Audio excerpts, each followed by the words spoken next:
Motional EMF. Okay, तो motional EMF हम start करते हैं। किस तरह से, सबसे पहले समझेंगे ये है क्या मोशनल ईएमएफ। ईएमएफ तो पता है, इलेक्ट्रोमोटिव फोर्स यानी कि वोल्टेज। ये गलती से नाम दिया गया है फोर्स, इलेक्ट्रोमोटिव फोर्स, पर एक्चुअली में ये है क्या, वोल्टेज। Okay, electromotive force.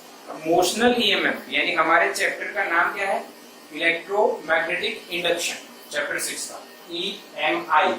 तो उसमें मोशनल ईएमएफ कैसे, तो अभी तक हमने क्या देखा है कि ईएमएफ इंड्यूस होता है। ईएमएफ क्या होता है, इंड्यूस होता है।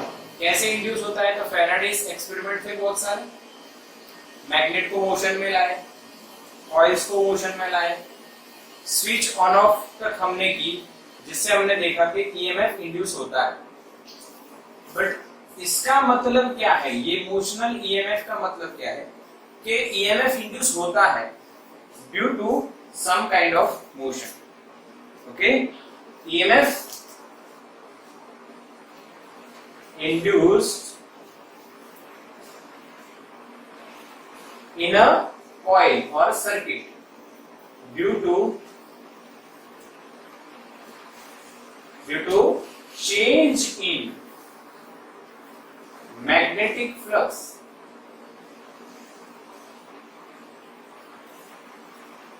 due to some kind of motion is called motional electromotive force, that means EMF. EMF is induced. EMF is induced due to some kind of motion. या पूरी डेफिनेशन अब आप देखो तो EMF is induced in a coil due to change in magnetic flux due to some kind of motion is called motional EMF. यानी आपको पता है कि ईएमएफ इंड्यूस क्यों होता है, ये आपको पता है कैसे होता है, जब फाई चेंज होता है। इसीलिए तो फैराडे ने इक्वेशन बना दिया, याद हो तो, टोटल फ्लक्स लिख रहा हूं बच्चों, rate of time, rate of change of magnetic flux will gives EMF. Okay, but ये जो फाई में चेंज होना है, इसका इक्वेशन क्या है, फाई का पता है आपको, ये cos थीटा। तो इस फाई में जो चेंज होना है वो बी में चेंज होने से हो सकता है, ए में चेंज होने से हो सकता है, थीटा में चेंज होने से हो सकता है, और चौथा मोशन के कारण भी हो सकता है। इसके कारण बच्चों मोशन, तो motion of a coil, motion of a coil, motion of a rod वगैरह वगैरह भी देखेंगे। ऐसे ईएमएफ को क्या बोला गया है, motional EMF. When EMF is induced due to some kind of magnet, some kind of motion is called motional EMF. पूरा लिखो तो इस तरह से, ध्यान से आराम से लिख सकते हो, EMF is induced in a coil due to change in magnetic flux due to some kind of motion is called motional EMF. अब समझते हैं ये कैसे समझाया गया हमें। ओके, तो इसका इक्वेशन बनाने के लिए आपको एक कॉइल सोचनी है, यू शेप। ये वायर है बच्चों जो यू शेप में है और ऐसे रखा गया है। ओके, और इस पे एक रॉड है बच्चों, बहुत ही पतला, जिसका नाम है PQ, और यहाँ पे बच्चों RS। ठीक है, ये जो यू शेप कॉइल है ये यूनिफॉर्म मैग्नेटिक फील्ड में रखी गई है। ठीक बच्चों, और मैग्नेटिक फील्ड जो आपको दिख रहा है कॉर्ड, इसके अंदर जा रही है, क्योंकि हमने क्रॉस किया है, डॉट किया होता तो बाहर आती। ठीक है, अंदर जा रही। समझ में आया? आपकी टेक्स्ट बुक में आप देख सकते हो, इस तरह से होता है। क्लियर? अच्छा, अब क्या हम करने वाले हैं, तो हम ईएमएफ कितना होगा, मोशनल ईएमएफ, वो निकालने वाले हैं। तो सबसे पहले अभी आप एक बात समझिए कि बच्चों ये जो RS जो लेंथ होती है वो मान लीजिए L है। अब जो फ्लक्स है इस यहाँ पे एक क्लोज लूप बनी, ये भी वायर है और ये भी वायर है, आयन का रॉड मान लो या कोई भी कंडक्टिंग रॉड है, तो ये पूरी एक लूप बनी। अब इस लूप के साथ 4 फील्ड लाइन लिंक हो रही है, तो इसके साथ कुछ फ्लक्स होगा। बट क्या वो फ्लक्स चेंज हो रहा है? नहीं, क्योंकि ये रॉड कोई मोशन में नहीं है, कांस्टेंट यहाँ पे पड़ा हुआ है। ठीक है, अब हम क्या करते हैं बच्चों, इस रॉड को towards the left v constant velocity या स्पीड से मोशन में लाते इस साइड। तो कुछ समय के बाद after a small time interval, थोड़े से समय के बाद, ये जो रॉड की क्यू है बच्चों, वो मान लेते हैं बच्चों x जितना डिस्प्लेसमेंट या डिस्टेंस कवर करता है, x जितना। ओके, और ये बहुत बड़ा नहीं है, ये इसके साइज का ही है, PQ की भी लेंथ L ही मान लीजिए, ये भी L है। तो अब क्या हुआ देखो, यहां से यहां लाए तो flux line, number of field line change हो गई, कम हो गई, आगे ना। तो अब यहाँ पे फ्लक्स चेंज होगा, तो जब आप यहाँ पे लाए तो इतने एरिया से कितना फ्लक्स लिंक हुआ बच्चों, आगे ना। क्लियर? अच्छा, आप उल्टा भी सोच सकते हो, इसको आपने डेल्टा एक्स लाए, कितना लाए? Delta x. और ये जो डिस्टेंस है बच्चों, ये मान लो आप x मान लो, कितना मान लो? x। ओके, एनसीईआरटी के हिसाब से चलते हैं, तो यहां से यहां तक का डिस्टेंस x है।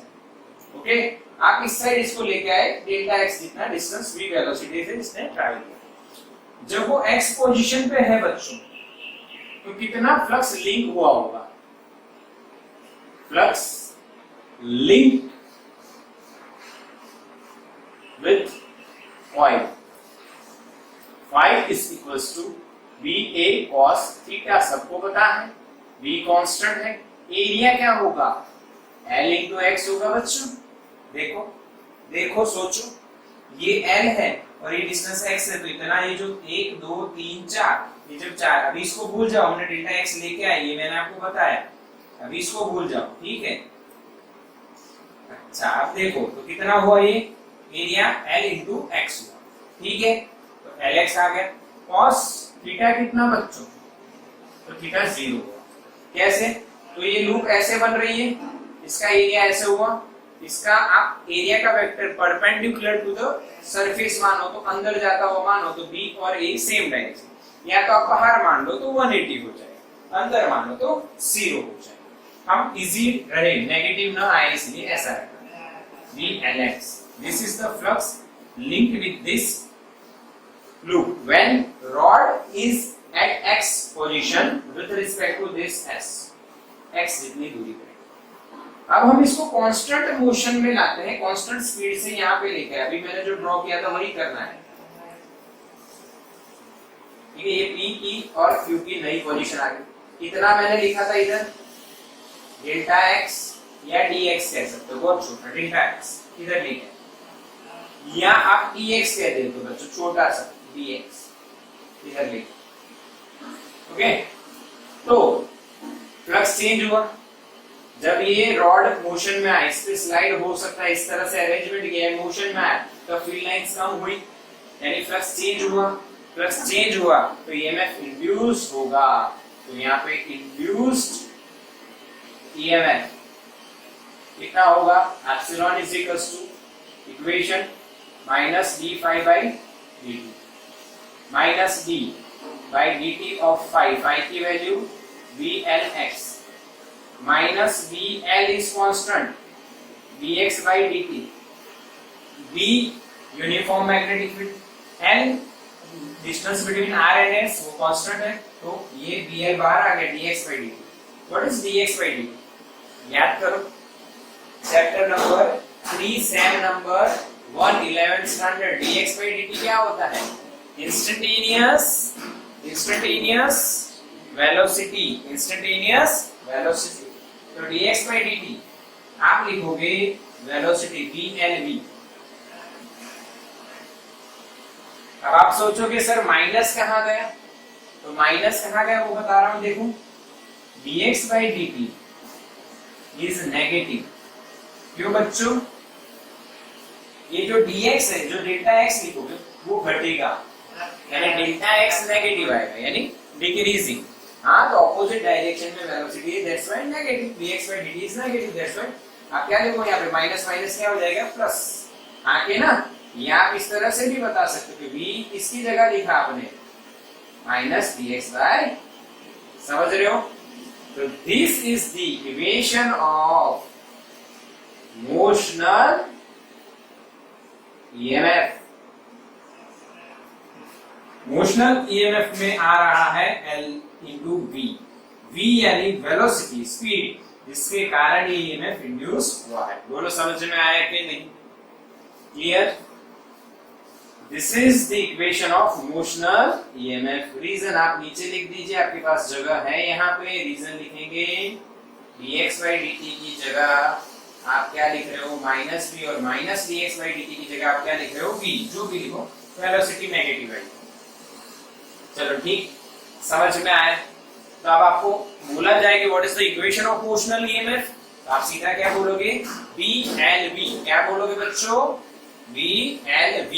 शॉर्टकट तरीका भी है, शॉर्टकट तरीका भी है, वो बाद में देखते हैं, पहले एक और चीज देखते हैं, rate of change in induced EMF। Induced EMF, अब V इज नॉट कांस्टेंट, ऐसा केस हो सकता है बच्चों, V इज नॉट कांस्टेंट। यहाँ पे V कांस्टेंट है, यहाँ पे V कैसा है बच्चों, कांस्टेंट है। केस ये देखिए V कांस्टेंट है, यहाँ पे V अगर कांस्टेंट ना हो तो एक्सेलरेशन है, तो एक्सेलरेशन है तो d एप्सिलॉन बाय dt क्या लिखा जाएगा, VL एज इट इज, हाँ, dv by dt। what is dv by dt, acceleration, rate of change of induced EMF is VLA। हाँ, VLA समझ में आई, ये एमसीक्यू में पूछा जा सकता है। इसका यूनिट क्या आएगा पता है आपको, वोल्ट पर सेकेंड, इसका वोल्ट, क्योंकि EMF का वोल्ट ही होता है इसीलिए। अच्छा, अब याद रखने का तरीका देखिए, इसको आप लिखिए बावल, याद रखो बावल, हाँ, और इसको आप रखो बला। तो एप्सिलॉन है बावल और उसका रेट ऑफ चेंज है उसकी बला, तो क्या याद रखोगे, बावल की बला। क्या याद रखोगे बच्चों, बावल की बला। तो ये हमारा क्या खत्म हो गया बच्चों, मोशनल EMF। समझ में आया, बिल्कुल ओके। अब एक बात और होती है, अगर इसमें EMF है तो करंट किधर होगा, अगर इसमें EMF है तो करंट किधर होगा, तो इंड्यूस करंट की डायरेक्शन बताते हैं, तो आपको पता होनी चाहिए। आप सोचिए, लास्ट लेक्चर में हमने देखा था कि लेंस लॉ के हिसाब से डायरेक्शन कैसी है, तो देखो ये इधर आ रहा है, तो डायरेक्शन के लिए आप इसका स्क्रीनशॉट ले लो, पहले स्क्रीनशॉट ले लो, ओके। चलो VLV एंड VLA ये याद रखिए। अब हम यहाँ पे डायरेक्शन की बात करते हैं, जो करंट इंड्यूस होगा कौन सी डायरेक्शन में इंड्यूस होगा वो बात करते हैं। आओ समझते हैं, देखो जैसे ही इस डायरेक्शन में मोशन करता है तो फ्लक्स डिक्रीज हो रहा है, यस और नो, क्योंकि number of field lines decreases plus flux decreases. Flux decrease हुआ तो उसका आपको सपोर्ट करना है या अपोज करना है, हमेशा अपोज करना है। तो अपोज करने के लिए फ्लक्स को क्या करना पड़ेगा, इंक्रीज, यानी कि जो इंड्यूस्ड भी है वो सेम डायरेक्शन में होना चाहिए। तो हमारा जो गिवन भी है वो कहाँ है, अंदर तो जो इंड्यूस्ड भी होगा वो भी अंदर जाना है। तो अंगूठा जो है आपका, थंब जो है वो अंदर रखो, और फिंगर्स क्या देंगे आपको, करंट की डायरेक्शन। तो क्लॉकवाइज डायरेक्शन में करंट इंड्यूस हो रहा है। कौन से डायरेक्शन में, क्लॉकवाइज डायरेक्शन में। समझ में आया बच्चों? आगे ना इस रॉड में से कहा जाएगा करंट, आई पी से क्यू, पी से क्यू। समझ में आया? बिल्कुल पक्का, कोई डाउट किसी को? तो इंड्यूस जो करंट होगा, आई जो होगा, वो कौन सी डायरेक्शन में हो रहा है यहाँ पे, क्लॉकवाइज, क्लॉकवाइज। बिल्कुल क्लियर करो, समझ में आया? अब यही इंड्यूस्ड ईएमएफ दूसरे एक इक्वेशन से यूज करें या उसको हम ला सकते हैं। चलो तो उससे को भी हम समझ लेते आओ, जिसका नाम है लॉरेंस फोर्स। क्या नाम है बच्चों, लॉरेंस फोर्स। चैप्टर नंबर 4 में आता है।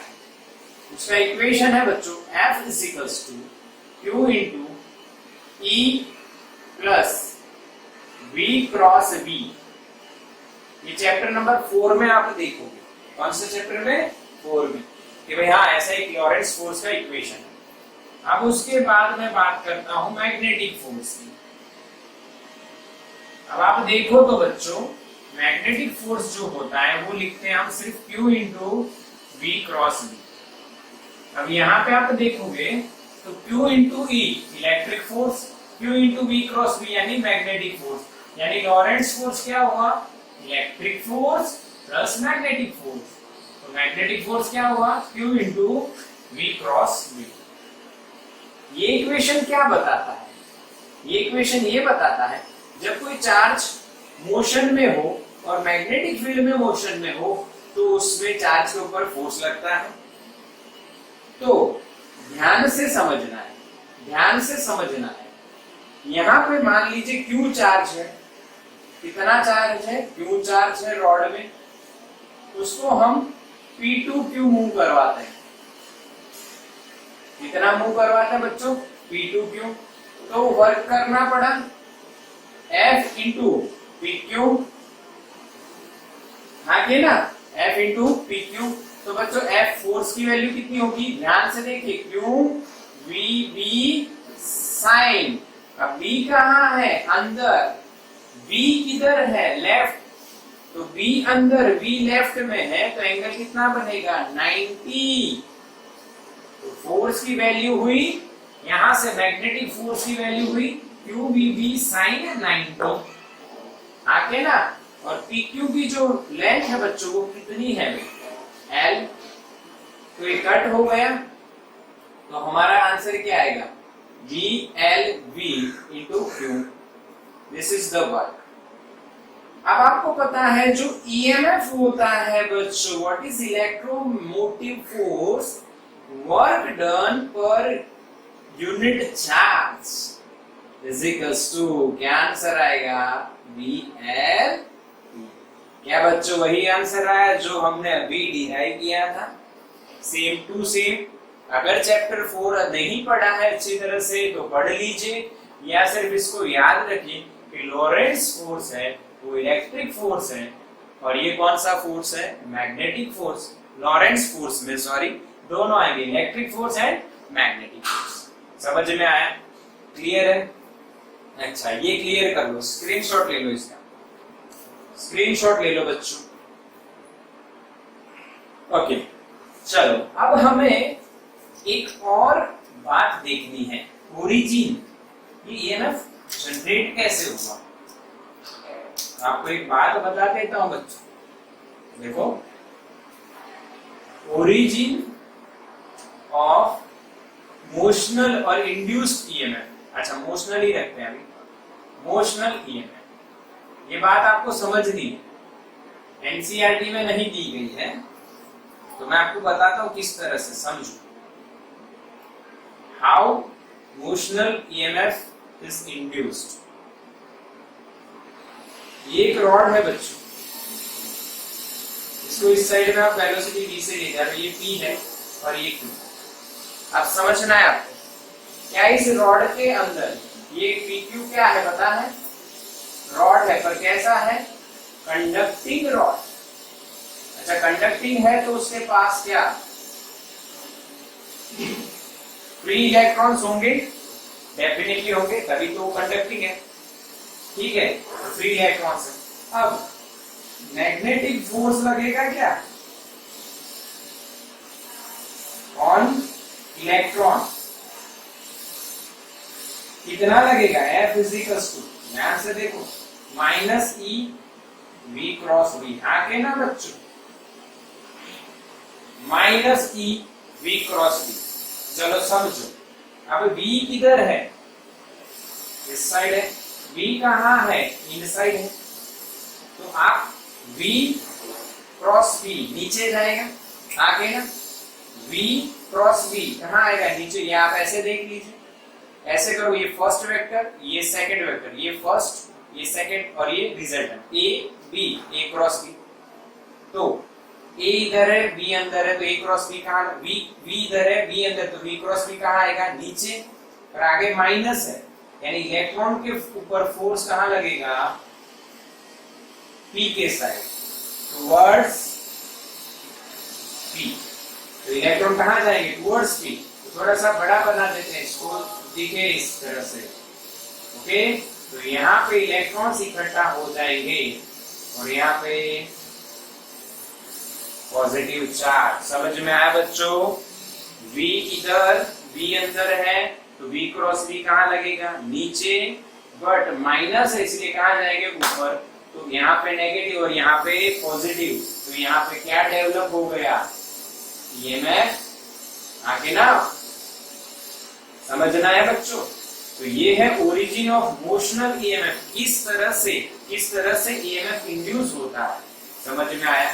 आगे ना, लॉरेंट्ज फोर्स में जो मैग्नेटिक फोर्स है उसकी बात हमने कर ली। क्लियर? एक छोटी सी बात और NCERT के हिसाब से, और इसमें समझने वाली बात है, इसका स्क्रीनशॉट ले लो पहले। ओके, अब समझते हैं। देखो एक और बात,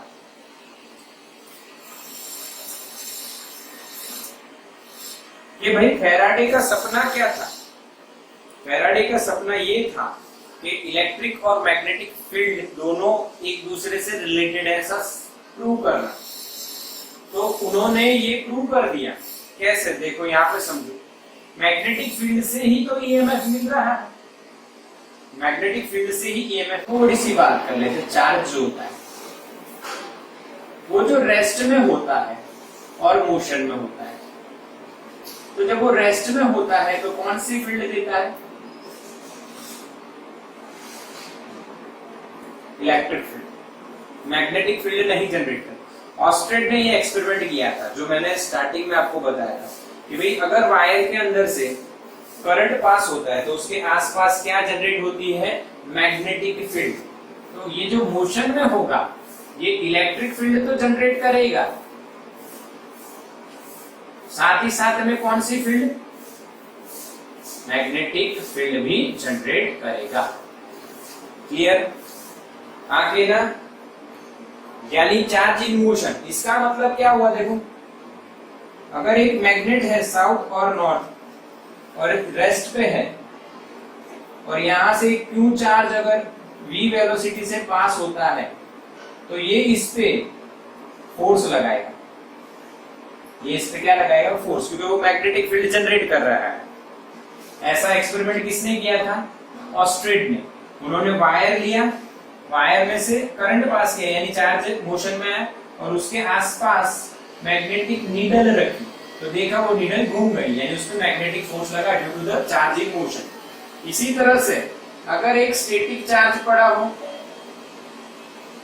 और उसके पास में से अगर हम बार मैग्नेट ले जाए, ये बार मैग्नेट आपको पता है V वेलोसिटी, तो ये भी इस पे क्या लगाता होगा? फोर्स। आगे ना, हाँ, तो charge in motion can generate time varying magnetic field. Varying magnetic field generate कर सकता है। देखो, तो ये इलेक्ट्रिक है, ये मैग्नेट है, तो इलेक्ट्रिक मैग्नेट पे फोर्स लगाता है, तो मैग्नेट इलेक्ट्रिक पे लगाता है। यानी इसका मतलब जो इलेक्ट्रिक फील्ड है और जो मैग्नेटिक फील्ड है ये दोनों की कुछ ना कुछ तो साठगांठ है, ऐसा प्रूव हो गया। यही तो किसका सपना था? फैराडे का सपना था, जो प्रूव हो गया। समझ में आया? तो ये बच्चों हमारा टॉपिक जो है मोशनल ईएमएफ वो खत्म होता है, और उसमें ओरिजिन ऑफ मोशनल ईएमएफ आपको ध्यान रखना है। क्यों? क्योंकि इसके कुछ सम्स हो सकते हैं, कुछ एमसीक्यूएस हो सकते हैं। एमसीक्यूएस यानी एमसीक्यूज। चलो देखते हैं, स्क्रीनशॉट तो आपने ले ही लिया होगा। ओके, अब इसी पे बात करते हैं। आओ एक सम बताता हूं आपको, बढ़िया देखो। मोशनल ईएमएफ से जुड़े हुए बहुत सारे सम आप कर सकते हो, एग्जांपल्स बहुत सारे कर सकते हो। एक मैं आपको बताता हूं, यहाँ पे देखो।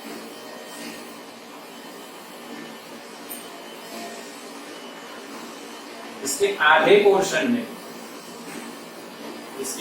पोर्शन में डॉट्स हैं,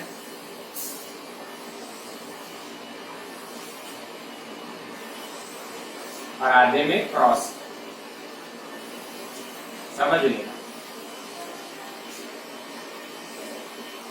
ऐसा है।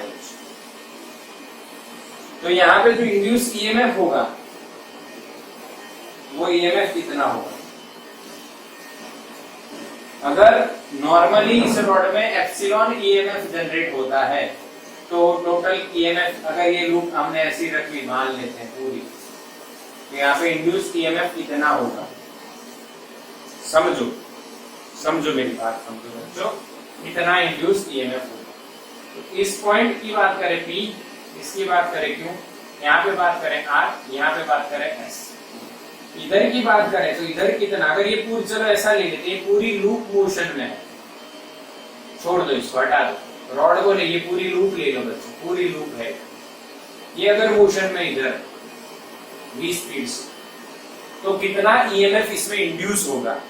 अगर रॉड होता है तो एप्सिलॉन है, अभी देखा था। अगर पूरी लूप ऐसे जाती है तो कितना होगा? सोचने वाली बात। तो आपने अभी देखा था एक रॉड परपेंडिकुलर मूव होता है तो कौन सा फोर्स लगता है इलेक्ट्रॉन्स पे? ध्यान से देखो, -E V क्रॉस V। आपको V क्रॉस V का उल्टा डायरेक्शन लेना है, वहां पे इलेक्ट्रॉन जाएंगे। तो V कहाँ है? यहाँ पे इस साइड V कहाँ है? बाहर है, V इधर है, तो V बाहर है, इसलिए मुट्ठी बाहर बंद करो। तो V क्रॉस V कहाँ हुआ? ऊपर, पर इलेक्ट्रॉन कहाँ आएंगे?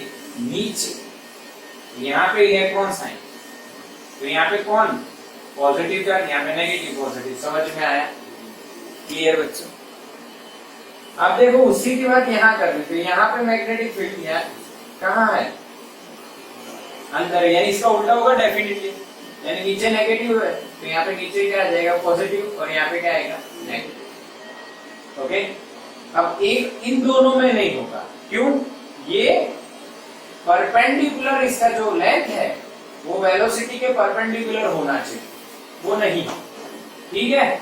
इसलिए इसमें नहीं होगा, इन दोनों में नहीं हुआ। यहाँ पे हुआ, इसमें और इसमें हुआ, इन दोनों में नहीं हुआ। अब ये जो हुआ तो ईएमएफ कितना रिजल्ट है, तो इसको मैं इस तरह से ड्रॉ करता हूं, क्यू पी। पी से कौन कनेक्टेड है? आर, और यहाँ पे एस। क्या समझ में आ रहा है बच्चों? देखो, Q is negative, P is positive, R is negative and S is positive, और ये कंडक्टिंग वायर से जॉइंट है। तो इसका EMF एप्सिलॉन है, इसका एप्सिलॉन है। एप्सिलॉन इक्विवेलेंट क्या होगा? हेल्पिंग या अपोजिंग? सोचो, हेल्पिंग ना। चैप्टर नंबर कौन सा भूल गए? चैप्टर नंबर 3, उसमें हेल्पिंग नेचर ऐसा आता है। इसका एप्सिलॉन और इसका epsilon, epsilon plus epsilon two epsilon. आगे ना, जब एक स्क्वायर लूप मोशन में होती है तब इस तरह से ओरिजिन ऑफ ईएमएफ का यूज करके ये आंसर आप ला सकते हो। स्क्रीनशॉट लो बच्चों इसका।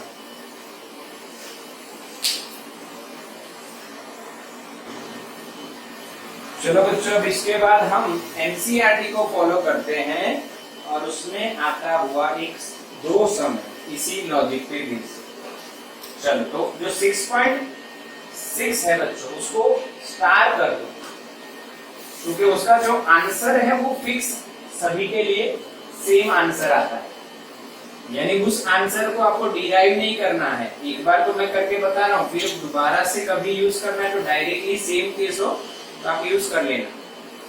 चलो तो देखते हैं क्या है। A metallic rod of length 1 meter is rotated with frequency 50 revolution per second with one end hinged at the center and the other end at the circumference of the circular metallic ring of radius 1 meter. Okay, about an axis passing through the center and perpendicular to the plane of the ring. See the figure. Okay, a constant and uniform magnetic field of 1 Tesla is parallel to the axis is present everywhere. What is the EMF between the center and the metallic ring? Okay, तो बच्चों आपको एक diagram दिया है अंदर। Okay, वो diagram ऐसे दिया है, यानी आप टॉप व्यू से देख रहे हो। अगर आप साइड व्यू से देख रहे हो तो टॉप व्यू से तो आपको दिख ही रहा है कि ऐसे मैग्नेटिक फील्ड है बच्चों अंदर। ओके, यहाँ पे एक रिंग है, ये सेंटर है, ये रॉड है, ये जो मेटालिक रिंग है, रिंग, उसकी रेडियस कितनी है 1 मीटर, और ये जो रॉड है मेटालिक रॉड, उसकी जो लेंथ है वो भी 1 मीटर है। आप समझे कि रिंग की रेडियस और रॉड की लेंथ दोनों सेम है, यानी आप कह सकते हो कि जो रेडियस है वही रॉड है। ठीक है, हमें इस पॉइंट सेंटर और ये जो रिंग है यहाँ पे, इसके बीच में कितना ईएमएफ है वो निकालना है बच्चों। क्वेश्चन समझ में आया? जब आप इस रॉड को रोटेट करोगे, क्या करोगे? रोटेट करोगे, ध्यान से समझना, रोटेट करोगे ऐसे। ये रॉड है ऐसे, यहाँ पे फिक्स है बीच में, और मैग्नेटिक फील्ड लाइन ऊपर जा रही है, और आप इसको ऐसे रोटेट कर रहे हो। क्या कर रहे हो? रोटेट कर रहे हो। जब आप इसको रोटेट करोगे तो इसमें ईएमएफ इंड्यूस होगा, वो ईएमएफ इतना बच्चों, वो ईएमएफ इतना, ऐसा क्वेश्चन। तो आप एक बात सोचिए, जब ये रॉड रोटेट हो रहा है तो इसके हर पोर्शन की v वेलोसिटी होगी, पर वो अलग अलग होगी, क्योंकि आपको पता है v is equals to what, जैसे सेंटर से दूर जाते जाएंगे स्पीड चेंज होती जाएगी। तो यहाँ पे आप ऐसा कह सकते हो कि rod in magnetic field motion में है तो ईएमएफ इंड्यूस होगा, बट जो v है वो कांस्टेंट नहीं है। क्यों? क्योंकि जैसे ही r डिस्टेंस बढ़ेगा, अब इसको घुमा रहे हो, ये भी दिया है कितने से, तो frequency is given 50 revolution per second, और you can say omega 50 revolution per second. Radial और angular speed 50 revolution per second. Angular speed है या कुछ और दिया है? देखो फ्रीक्वेंसी है, क्या फ्रीक्वेंसी है बच्चों? फ्रीक्वेंसी है, that's why we have to write f। मैंने इसीलिए पहले f लिखा था, frequency. Okay, f revolution per second. Okay, आके ना। अच्छा, तो एंगुलर स्पीड क्या हो जाएगी? 2 पाई f, क्या लिखोगे? 2 पाई इंटू 50 रेडियन पर सेकेंड, या इसको रेडियन में कन्वर्ट कर दो, बात एक ही है बच्चों, रेडियन में कन्वर्ट कर दो, बात एक ही है। तो आपको ये याद रखना है कि इसको कितने रेडियन पर सेकेंड से घुमा रहे हैं हम लोग? 50 revolution per second, but multiply by 2 pi, you will get 2 pi into 50 radian. हाँ, रेडियन, रिवॉल्यूशन को रेडियन में कन्वर्ट करना है तो 2 पाई मल्टीप्लाई कर दो, तो ये समझ में आपको आ गया। क्लियर बच्चों? ओके, अब वेलोसिटी इज नॉट कांस्टेंट, तो हम क्या करेंगे? वेलोसिटी क्यों कांस्टेंट नहीं है? क्योंकि जैसे सेंटर से डिस्टेंस बढ़ेगा v is equal to omega is constant, पर r वेरी हो जाएगा यहाँ से। यहाँ सेंटर से आप जैसे जाओगे, रेडियस जो डिस्टेंस है हर पार्ट की वो चेंज होती जाएगी, तो हर पार्ट की स्पीड चेंज हो जाएगी। तो epsilon is equal to VVL, और VLB में V चेंज हो रहा है, तो ये इक्वेशन डायरेक्टली नहीं लगा सकते। तो हम क्या करेंगे बच्चों, हम ये जो रॉड है बच्चों, इस रॉड के टुकड़े करेंगे, एक छोटा सा टुकड़ा लेंगे dr लेंथ का, सेंटर से कितनी दूरी पे लेंगे बच्चों, मान लो स्मॉल r। मैग्नेटिक फील्ड किधर जा रही है बच्चों, ये ऐसे रोटेट हो रहा है, ठीक है। मैग्नेटिक फील्ड कहाँ है, अंदर, इसकी वेलोसिटी किधर होगी, इस साइड, और मैग्नेटिक फील्ड क्या है, अंदर है भाई, आगे ना। तो यहाँ पे ये जो है ये परपेंडिकुलर हो गया इतना, ये सर्कुलर होगा पर इतना सा परपेंडिकुलर हो गया फॉर अ मोमेंट। तो ये लेंथ के लिए आप बावल लगा सकते हो, BLB लगा सकते हो। तो स्मॉल इंड्यूस्ड EMF क्या लिखोगे आप, B epsilon is equal to VVdr, आगे ना बच्चों।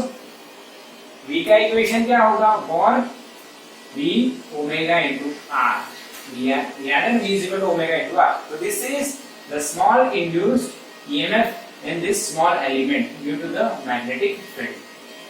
अब आपको तो कहां से जाना है, जीरो से लेके पूरे रॉड की बात है यहाँ पे, और रिंग के ऊपर, तो रिंग यानी रॉड की लेंथ तक हो गया, तो R तक जाना है, या आप L भी लिख सकते हो, मैंने R लिख दिया बच्चों, R मान लो। तो टोटल EMF और टोटल इंड्यूस्ड EMF क्या होगा, epsilon is equal to B epsilon, small EMF का इंटीग्रेशन कर दो यहाँ से, जीरो से R B omega R dr बच्चों, इसकी वैल्यू रखी, इसकी वैल्यू रख दी यहाँ पे, B एप्सिलॉन की वैल्यू हमने रख दी। अब B omega is constant, integration zero से R dr, आपको पता है क्या होगा, स्मॉल r का स्क्वायर बाय 2 होगा, जीरो से r लिमिट रखोगे, तो आंसर क्या आएगा, ध्यान से देखिए, half V omega into R square. This is the standard equation, this is the standard equation for this type of case, जिसमें एक रिंग टाइप हो, बीच में एक रॉड हो, और रिंग का सेंटर और रॉड का एक एंड एक ही जगह पे हो, रॉड की लेंथ, रिंग की रेडियस इतनी हो, तब जो EMF आएगा उसका यही इक्वेशन आएगा, half V omega R square. बस अब यहाँ पे वैल्यू रखनी है बच्चों सारी, तो आपको आंसर मिल जाएगा, epsilon is equal to half V की value 1 tesla, omega 2 pi into 50, और R का स्क्वायर यानी 1 का स्क्वायर, यानी 50 pi is our answer, volt. This is our answer, pi की वैल्यू रख के सॉल्व करो तो आंसर मिल जाएगा। आया समझ में, ये नहीं पता चला, छोटा एलिमेंट, उसका induce EMF due to motion, उसकी वेलोसिटी क्यों छोटा लिया, क्योंकि हर पोर्शन पे जैसे सेंटर से रेडियस की ओर आएंगे वैसे डिस्टेंस R चेंज होगा, और आपको पता है V is equal to omega R, से R चेंज हुआ तो V चेंज हो जाएगा, बट ओमेगा इज कांस्टेंट, तो ओमेगा R लेके आए, ओमेगा आ रहा है, छोटा एलिमेंट लिया उसके लिए कांस्टेंट। अब यहाँ पे सॉल्व किया हमने, इंटीग्रेशन किया सबके लिए, तो आंसर क्या है, half V omega R square, और ये स्टैंडर्ड इक्वेशन है। ऐसा एक और केस होता है, एक और केस बताता हूँ, जो अपने साइकिल की रिम होती है और उसके स्पोक्स होते हैं, तो सेंटर और जो रिंग है उसके बीच में कितना EMF, इतना ही, अगर उसको रोटेट किया जाए यूनिफॉर्म मैग्नेटिक फील्ड में, तो उस रॉड में एक स्पोक में कितना EMF, इतना ही, सभी में इतना ही। अरे बाप रे, सभी में कैसे, देखो ये सेंटर और ये एक स्पोक है, ये दूसरा स्पोक है, तो इसका अगर एप्सिलॉन है तो इसका भी एप्सिलॉन, क्योंकि दोनों मेटालिक रॉड से यहाँ कनेक्टेड है, तो दोनों पैरेलल हुए ना, और पैरेलल में EMF सेम रहता है। ऐसा मत सोचना कि 50 स्पोक हैं तो 50 एप्सिलॉन, 50 हैं तो भी एप्सिलॉन इतना ही आएगा। क्यों बच्चों, क्योंकि जितने भी स्पोक होंगे वो सारे एक दूसरे से दोनों एंड से कनेक्टेड हैं, यानी पैरेलल में, और पैरेलल में EMF क्या रहेगा, सेम रहेगा। अगर आपको क्वेश्चन पूछे कि भाई 50 स्पोक्स वाला एक रिम है, साइकिल का रिम है, उसको आपने यूनिफॉर्म मैग्नेटिक फील्ड में परपेंडिकुलर रख के घुमाया तो उसके सेंटर और एज के बीच में कितना ईएमएफ डेवलप हुआ? 50 स्पोक। भाई 50 हो या 500 होगा कितना? आप गावरी स्क्वायर, क्योंकि सारे स्पोक्स पैरेलल में आ जाएंगे सेंटर और एज से। समझ में आया? आपको ये इक्वेशन याद रखना है। हाफ शॉर्टकट क्या है? बावरी स्क्वायर। आपने उल्टा चश्मा देखा होगा तारक मेहता का, उसमें बावरी आती है और जो दिखाया जाता है वो थोड़ी सी हाफ मेंटल है, ऐसा दिखाया जाता है, तो हाफ बावरी स्क्वायर। समझ में आया? तो स्टैंडर्ड इक्वेशन आपको याद रखना है, स्क्रीनशॉट ले लो बच्चों इसका। Okay done. अब हम सेकंड इक्वेशन सॉरी सेकंड 6.7 कर लेते हैं। ये 6.6 हो गया।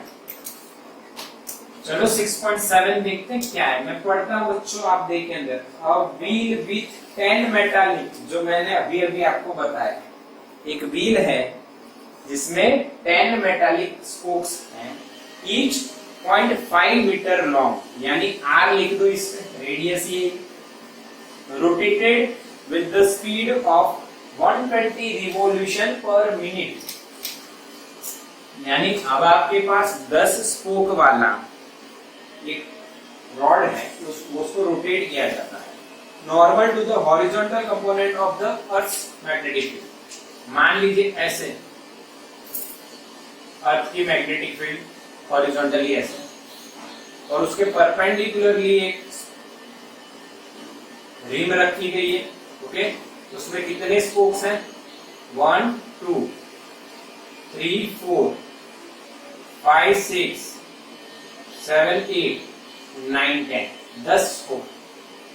और उसकी रेडियस आपको आर कितनी दी, यानी length of the one spoke 0.5 metre. कितनी स्पीड से इसको घुमा रहे हैं वो भी आपको दिया है। कितना है? 120 रिवॉल्यूशन पर मिनट। अब रेडियन में जाना है तो 120 इंटू 2 रेडियन, मिनट से सेकंड में 60, नीचे है इसलिए नीचे मल्टीप्लाई करना है। ओके, तो ये आपका 62 जा, तो आपका आ गया 4 पाई रेडियन और सेकंड। बोलो समझ में आया? इतनी स्पीड से इसको ऐसे या ऐसे घुमा रहे हैं परपेंडिकुलर टू दिस, यानी ऐसे मैग्नेटिक फील्ड इधर है और इसको ऐसे घुमा रहे हैं। ओके, ऐसे मैग्नेटिक फील्ड इधर है, ऐसे घूम रहे परपेंडिकुलर, या ऐसे आप कोई भी वाइज क्लॉकवाइज या एंटी क्लॉकवाइज। ओके, अब ये जो pH है उसको उन्होंने HE लिखा है, कोई दिक्कत नहीं है, और इसकी वैल्यू 0.4 गॉस दी है। अच्छा, तो induced EMF between the axle and the rim of the wheel, यानी जो रिम है और ये एक्सल है, इनके बीच में कितना ईएमएफ? 10 है स्पोक। ओके, तो आपको मैग्नेटिक फील्ड का तो पता ही है, 0.4 इंटू 10⁻⁻4 टेस्ला। मैंने आपको बताया था एक टकला 10,000 गंजे के बराबर होता है, तो एक गंजा 10,000 डिवाइड में चले जाएंगे, उतने टकले के बराबर होगा। तो मैंने गॉस की जगह लिख दिया। समझ में आया बच्चों? क्लियर है कि नहीं? यहाँ पर रेडियस आपको दी है 0.5। अब आप क्या करोगे? ईएमएफ कितना इंड्यूस होगा? हाफ बावरी स्क्वायर, खत्म। V कितना दिया है? H 0.4 into 10⁻⁻4 omega 4 into pi या 4 पाई, अब बोलो, इंटू रेडियस का स्क्वायर यानी 0.5 मीटर है ना, उसका स्क्वायर। देखो सॉल्व करो, आंसर क्या है? 6.28 into 10⁻⁻5, 6.28 into 10⁻⁻5 what? This is our answer. कैसे करोगे सॉल्व? वो तो दिख ही रहा है, ये 1/2, ये 1/2, उसका स्क्वायर 1/4, तो एक 4 कट हो गया, यानी 0.4/2 यानी 0.2 इंटू पाई 3.20, ये 3.14 होगा, और उसको 2 से मल्टीप्लाई करोगे तो 3.14 को डबल करोगे तो 6.28 हो जाएगा। 10⁻⁻4 यहाँ से लिए 10⁻⁵ आ जाएगा। समझ में आया कि नहीं? या बताओ? देखो, नहीं समझ में आया तो फिर से देख लो। 1/2 इसको 4 इंटू 10 रेज़ टू माइनस 5 लिख दो, इसको 4 इंटू 3.40 लिखोगे, 1/2 का स्क्वायर यानी 1/4। ये 4 4 को काट देगा, ये 4 4 को काट देगा, ओके, ये 4 4 को काट देगा, ओके, 4 4 को काट देगा, ये 2 2 जा 4 हो गया, 3.14 into 2 6.28 into 10 raise to minus 5 volt. ये हो गया आपका आंसर, इंड्यूस्ड ईएमएफ। इस तरह से आप सॉल्व कर सकते हो उसको, समझ में आया? तो यहाँ पे हमारा मोशनल ईएमएफ जो है वो टॉपिक बिल्कुल फिनिश हो गया। ओके, तो थैंक यू स्टूडेंट्स।